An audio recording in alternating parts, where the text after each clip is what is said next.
Mari kita ambil pelajaran dari kasus yang terjadi di Turki ini. Halo semua, selamat datang di channel kami, Jurnal Kriminal bersama saya Atika Walo. Bagi Anda yang menyukai pembahasan tentang kasus-kasus kriminal, misteri, horor, kami sengaja membangun channel ini untuk Anda. Jangan lupa untuk mendukung channel kami dengan cara subscribe, like, komen, dan share ke media sosial yang Anda punya. Pada tanggal 3 Maret tahun 2009 lalu, pekerja truk sampah kota sedang bertugas dan ketika mereka membuka sebuah kotak sampah, mereka menemukan sebuah koper. Karena mereka merasa penasaran dengan koper tersebut, maka mereka pun mengambil dan membuka koper itu. Ternyata di dalam koper tersebut terdapat sebuah tubuh manusia dari bagian leher sampai kaki saja. Petugas sampah sangat terkejut melihat apa yang ada di depan mata mereka. Tubuh itu merupakan tubuh seorang gadis remaja, kemudian mereka berusaha untuk mencari bagian kepalanya. Mereka memeriksa semua tong sampah di area tersebut, dan mereka menemukan sebuah tas violin. Lalu setelah mereka buka, di dalam tas tersebut terdapat kepala manusia dan tas yang berisi lengkap dengan identitas korban. Ada kartu kredit, dompet, dan juga handphone korban. Para petugas pengambil sampah tersebut setelah mendapatkan tubuh yang lengkap, mereka langsung melaporkan kepada polisi. Ternyata korban yang ditemukan itu bernama Munever Karabulut. Dia lahir pada tanggal 7 Maret tahun 1991 di Istanbul. Munever Karabulut, dia adalah anak pertama dari orang tua yang bernama Süreyya Karabulut. Dia adalah seorang juru masak dan ibunya yang bernama Nagihan Karabulut adalah seorang ibu rumah tangga. Munever yang baru saja lulus high school, dia juga sedang belajar di universitas dengan jurusan medication. Setelah polisi tiba di tempat penemuan tubuh Munever, polisi membawa tubuh dan juga barang bukti, yaitu box tempat sampah, untuk dilakukan penyelidikan. Polisi yang sudah mengantongi semua barang bukti, langkah pertama yang mereka ambil adalah mengecek handphone milik korban. Dan polisi melihat daftar panggilan di handphone korban. Dia melakukan panggilan terakhir kalinya kepada seorang yang bernama Cem Garipolu. Cem adalah teman kuliah Munever. Mereka saling kenal ketika awal masuk kuliah. Dan mereka juga mengambil jurusan yang sama. Munever dan Cem adalah sepasang kekasih. Cem lahir pada tanggal 20 Oktober pada tahun 1991. Kehidupan Cem berbanding balik dari kehidupan korban, karena Cem lahir dari keluarga yang sangat kaya raya. Kedua orang tua Cem adalah pembisnis yang sangat sukses di Istanbul. Juga pamannya orang yang terkenal dengan kedudukan dan juga kekayaannya. Keluarga Cem tinggal di sebuah kawasan mewah di Jalan Nobri di kota Istanbul. Polisi yang sudah mendapat perkiraan siapa pelaku dari kejahatan tersebut langsung bergerak cepat dan meluncur ke alamat yang diduga sebagai tersangka. Dari waktu ditemukan tubuh korban pada pukul 8:30 malam, pada jam 11 malam polisi sudah berada di depan pintu rumah Cem. Setelah polisi sampai di alamat Cem, polisi tidak menemukan Cem atau ayahnya di sana. Tetapi di rumah itu hanya ada ibunya dan saudara perempuan Cem dan beberapa pembantu di rumah tersebut. Polisi langsung melakukan penyelidikan di rumah tersebut. Dan polisi menemukan banyak percikan darah di sofa, karpet, dan juga tembok, juga lantai menuju kamar mandi. Walaupun kelihatannya baru saja dibersihkan dengan produk pembersih, namun masih ada sisa-sisa percikan darah. Polisi langsung mengambil sampel darah tersebut dari tempat yang berbeda. Dan setelah dilihat dengan luminol, polisi melihat rumah tersebut seperti adegan horor. di mana dari koridor menuju ke kamar mandi, juga tembok dan sofa, semua terlihat jelas bahwa di sanalah terjadinya sesuatu. Polisi segera meminta penjelasan kepada ibunya James apa yang baru saja terjadi di rumahnya. Ibu J menjawab bahwa dirinya baru saja datang ke rumah dan melihat semua rumah sudah berantakan dan dia hanya berusaha untuk membersihkan muntahan di lantai yang dikira anaknya James menumpahkan wine dan juga jus buah delima di ruangan tersebut. Ibunya juga memperjelas bahwa dia baru saja selesai membersihkan beberapa waktu sebelum polisi mengetuk rumahnya. Polisi juga menemukan kaos seorang laki-laki yang dimana juga terdapat banyak darah.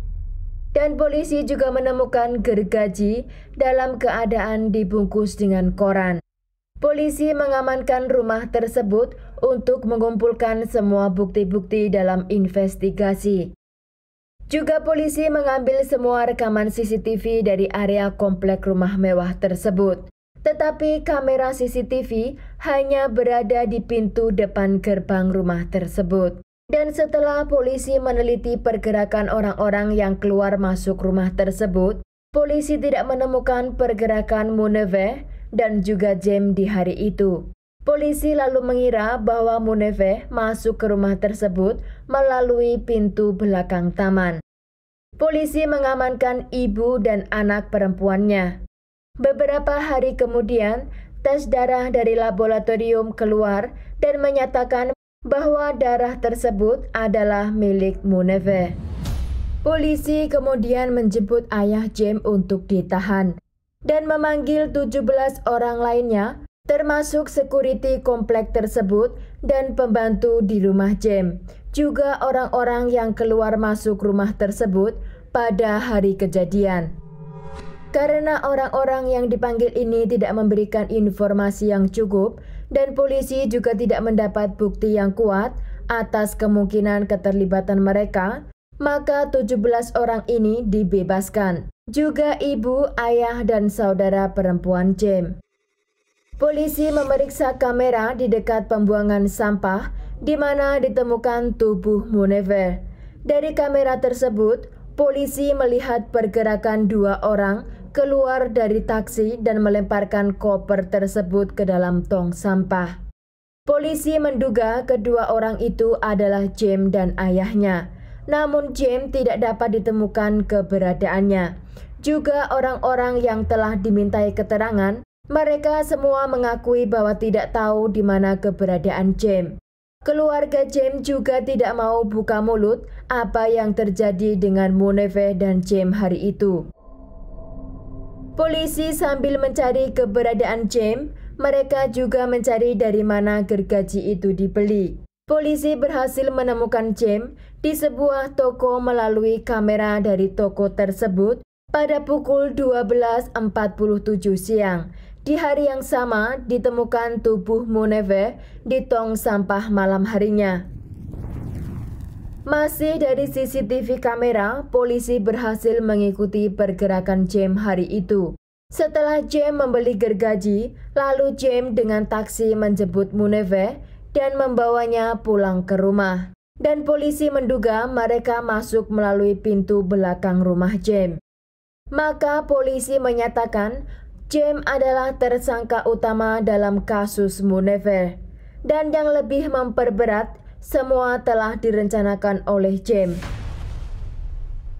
Pada tanggal 25 April tahun 2009, hari itu hasil otopsi pertama dari tubuh Muneve dinyatakan keluar. Dan hasil itu menyatakan bahwa di kuku Muneve terdapat DNA dari ayah James. Maka pada tanggal 27 April tahun 2009, 2 hari setelah hasil tersebut keluar, ayah James dibawa ke tahanan. Tetapi karena keluarga James memiliki pengacara ternama, pengacaranya ini berhasil mengeluarkan ayah James dari tahanan dan menunggu di rumah sampai hari diputuskan oleh pengadilan. Tetapi dia juga masih dalam penyelidikan. Polisi melakukan pencarian besar-besaran terhadap tersangka utama. di seluruh penjuru negeri dari poster, berita di TV nasional juga internasional. Pada tanggal 14 Mei tahun 2009, Interpol dikerahkan dalam pencarian James. Pada tanggal 2 Juni, wajah James pertama kalinya keluar di layar Interpol dengan warna merah, di mana itu berarti dia adalah orang yang paling dicari. Polisi awalnya mencurigai bahwa James bersembunyi di negara Rusia atau Armenia. Maka di negara tersebut juga muncul wajah James sebagai orang yang paling dicari. Beberapa orang pun memposting bahwa James berada di luar negeri bersama wanita. Tetapi itu tidak bisa dikonfirmasi karena James adalah orang kaya yang suka menghabiskan waktunya di luar negeri. Dan James juga bisa berbicara dalam berbagai bahasa asing, maka kemungkinan fotonya tersebut yang bersama wanita adalah foto lama milik James. Pada tanggal 21 Mei, hasil otopsi kedua keluar. Di sana menyatakan bahwa tubuh Munever dinyatakan masih perawan. Dan hasil itu juga menyatakan bahwa ketika kepala korban dilepaskan, Munever masih dalam keadaan hidup. Kenapa pihak forensik menyatakan bahwa Munever masih perawan? Karena forensik menyatakan di badan Munever ditemukan air mani. Forensik menyimpan bukti tersebut dan polisi mencari sesiapa yang ada hubungannya dengan Munever dimintai untuk melakukan tes DNA agar mengetahui milik siapa air mani tersebut. Pemeriksaan tes DNA itu termasuk kepada ayah James yang saat itu dalam pembebasan bersyarat.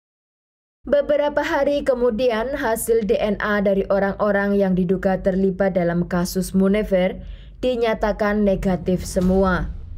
Terjadi polemik besar atas kasus Munever di momen ini.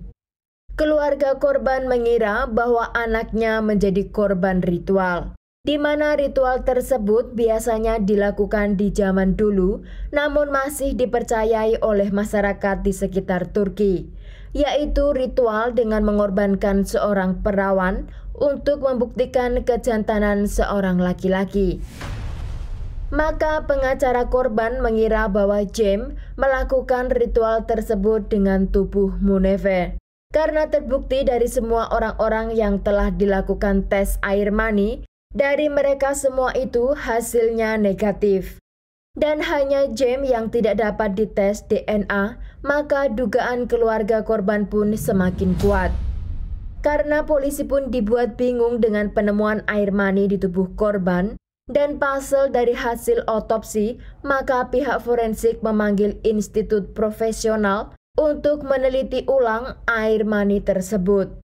Beberapa hari kemudian, institut forensik yang profesional ini menyatakan bahwa air mani di tubuh Munever juga terdapat pada tubuh orang lain yang kasusnya juga dalam penyelidikan.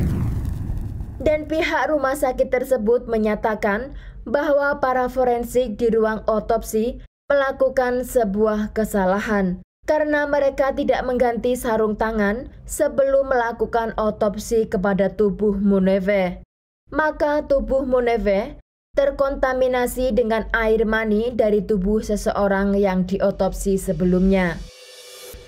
Maka polisi pun segera mengumumkan kesalahan di ruang otopsi atas kasus Munever kepada publik dan mengklarifikasi bahwa di tubuh Munever tidak ada tanda-tanda pelecehan atau kekerasan seksual. Dan air mani itu juga bukan milik Munever. Setelah 197 hari dari hari di mana ditemukan tubuh Munever, James tiba-tiba muncul dan menyatakan apa yang sebenarnya terjadi. James mengatakan jika pada tanggal 3 Maret tahun 2009, hari itu dia membeli gergaji karena dia mau memotong kayu untuk memperbaiki sesuatu di rumahnya. Setelah dia membeli gergaji, dia pun langsung menjemput kekasihnya di tempat dia kursus. Dan mereka pulang dengan naik taksi dan masuk ke rumah melalui pintu belakang. Di saat itu, di rumah sedang sepi dan mereka berdua mulai bermesraan di sofa. Dan ketika Munever pergi ke kamar mandi, James mengambil handphone Munever dan memeriksa isi chattingannya. James menemukan chattingan dari dalam handphone pacarnya tersebut dan James menduga bahwa Munever punya teman laki-laki lain selain dirinya. Setelah Munever keluar dari kamar mandi, James pun memojokkan Munever atas chattingan di handphonenya. Chattingan itu pun diperiksa oleh polisi jika hal tersebut menjadi pemicu dari kejahatan. Tetapi menurut penelitian polisi, tidak ada suatu yang parah atau di luar normal, semua chattingan itu baik-baik saja. Dan tidak ada yang mengarah bahwa Munever memiliki pacar lain. Munever juga dinyatakan sebagai gadis yang masih perawan dan tidak pernah ada jejak kelakuan yang menyimpang. James yang dalam situasi marah karena kecemburuan atas chattingan di HP Munever, akhirnya mereka berdua pun berargumen di ruangan tersebut. Dan yang membuat James hilang kendali ketika Munever mulai mengejeknya dengan mengatakan bahwa dia bukan lelaki yang sempurna. Dari kasus yang saya pelajari, apapun keadaannya, tersangka selalu menyalahkan korbannya. Karena merasa direndahkan oleh kekasihnya, dia pun langsung pergi ke dapur dan mengambil pisau, lalu memberikan beberapa pukulan kepada Munever. James mengira jika Munever sudah meninggal ketika dia memberikan pukulan. Ketika itu dia mau menyingkirkan semua bukti dengan mencoba memasukkan tubuh Munever ke dalam sebuah koper. Namun karena tubuhnya terlalu besar dan kepalanya tidak masuk ke dalam koper tersebut, maka James memutuskan untuk memisahkan dari tubuhnya dan dimasukkan ke tas violinnya. Tetapi sebenarnya pada saat pemisahan itu, Munever masih dalam keadaan hidup. Ketika sudah selesai, James pun membawa koper dan tas violinnya itu ke tempat yang tidak jauh dari rumahnya, dengan dia memanggil seorang taksi. Lalu setelah dia sampai ke tempat pembuangan sampah, lalu dia meletakkan koper dan tas violinnya di tong sampah yang berbeda. James mengatakan dia melakukan semua itu sendirian. Ketika dia pulang ke rumah, ibu dan ayahnya datang dan menanyakan kepadanya apa yang terjadi. James mengatakan kepada mereka apa yang baru saja dia lakukan kepada Munever. Ibunya segera membersihkan TKP, sedang ayahnya segera membawa James ke suatu tempat untuk mengamankannya dari pencarian polisi. James diberikan kepada seseorang yang dimana James tidak pernah tahu siapa orang itu karena sebelumnya dia tidak pernah melihatnya. Tetapi ayahnya mengatakan untuk masuk ke dalam sebuah mobil dan orang itu membawa James ke suatu tempat dengan perjalanan selama lebih dari 6 jam. Setelah sampai di suatu rumah, yang menurut James rumah tersebut sangat simpel dan sangat berantakan, dan sopir yang mengantarkannya itu mengatakan kepadanya bahwa dia akan tinggal di sana sendirian dan melarangnya untuk keluar atau melihat dari jendela. Setelah itu, sopirnya pun meninggalkan tempat tersebut dan James tinggal di sana sendirian. Setiap 10 hari sekali, ada orang yang mengirimkan makanan untuk James di sana dan James pun tidak mengenal orang-orang tersebut. Selama pelariannya, James masih berada di negara Turki, tetapi dia tidak menyebutkan di mana tempat persembunyiannya itu. Setelah 7 bulan tinggal di rumah itu, suatu hari orang yang tidak dikenal juga mengatakan bahwa dia akan membawanya untuk menyerahkan diri ke polisi. Lalu James dibawa ke sebuah mobil dan kembali ke kota Istanbul. Tetapi ketika di tengah perjalanannya, orang itu mengatakan bahwa dia akan menurunkan dirinya di sana dan disuruh untuk menunggu bahwa akan ada mobil berikutnya yang akan menjemput dirinya. Dan tidak lama kemudian ada mobil baru yang di dalamnya ada pengacara keluarga James. Dari sana James dibawa ke kantor polisi untuk menyerahkan diri. Pada tanggal 26 Februari tahun 2010, Dimulai persidangannya dengan James dinyatakan menjadi tersangka utama dalam kasus pembunuhan Muneve.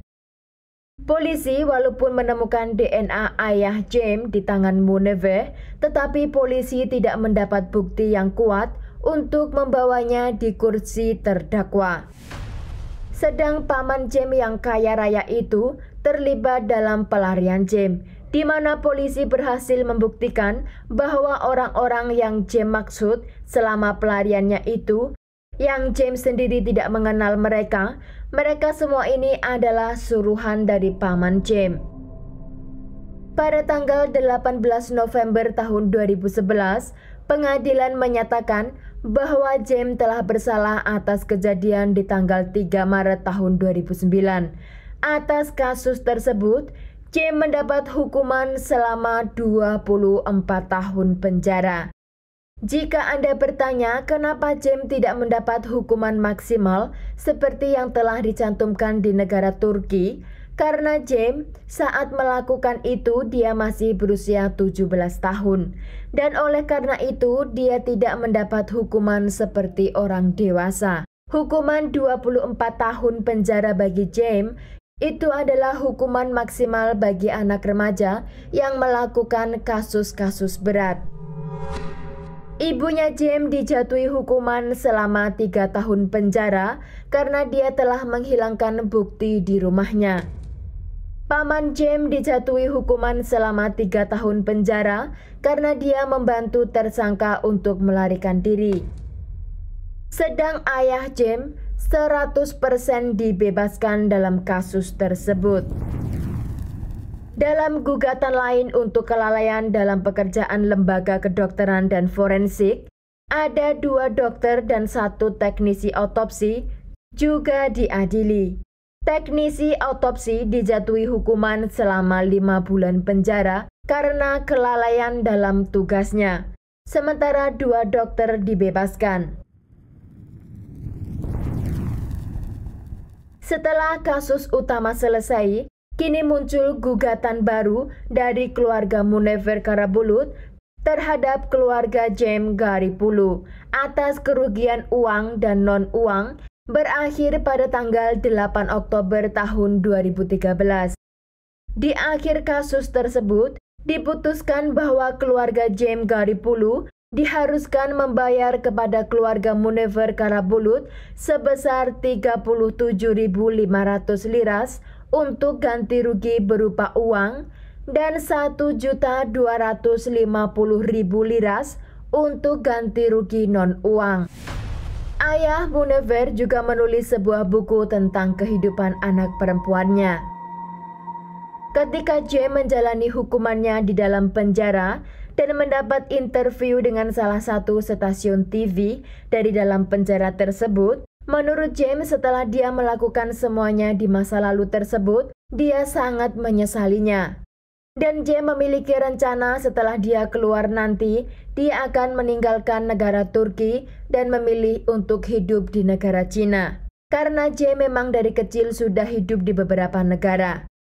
Tetapi pada tanggal 10 Oktober tahun 2014, James mengakhiri hidupnya sendiri dari dalam sel tahanan. Sekian kasus hari ini, jangan lupa tinggalkan like dan komen. Jika Anda tidak keberatan, klik tombol subscribe untuk mendukung channel kami. Terima kasih saya ucapkan kepada Anda para subscribers. Sekian, sampai jumpa di kasus berikutnya.